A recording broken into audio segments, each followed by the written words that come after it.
আল্লাহ নবী বলেছেন, এই যা দাখালা আহাদুকুমাল মসজিদা ফালিয়াকুল আল্লাহুম্মা আফতাহ লি আবওয়াবা রাহমাতিক।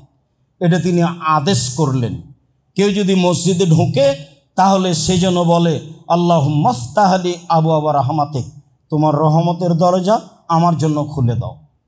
ওই যা খারাজা মিনহু, আর যখন বের হবে ফালিয়াকুল, সে যেন বলে, আল্লাহ নবী আদেশ করলেন, আল্লাহুম্মা ইন্নী আসআলুকা মিন ফাজলিক, আমি তোমার অনুগ্রহ চাচ্ছি, ব্যবসা বাণিজ্য দোকান খুলছি, টাকা পয়সা বেশি করে দাও, দোকানে লস হয় না যেন।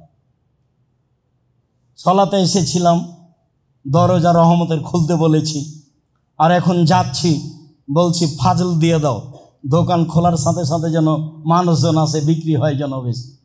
মনে একটু ভাববেন, ও তো ফাজল, ও তো এভাবে বুঝেননি, কোনোদিন খেয়াল করেননি। মানে এখন তো চলে যাচ্ছি, ফাজল যাচ্ছি। ফাজল কি? ব্যবসা বাণিজ্য, টাকা পয়সা, জমি জায়গা, গরু ছাগল, আহাল পরিবার, যার নাম সম্পদ তার নাম ফাজল। মসজিদ থেকে বের হয়েছে, এখন সে ফাজল অনুগ্রহ করব, খুঁজবো, তল্লাশি চালাবো কোথায় আছে তার ফাজল অনুগ্রহ। বহুবার বলেছি বসে থেকে খাবেন না, ছেলের উপার্জন খাবেন, এটা যেন মাথায় না আসে।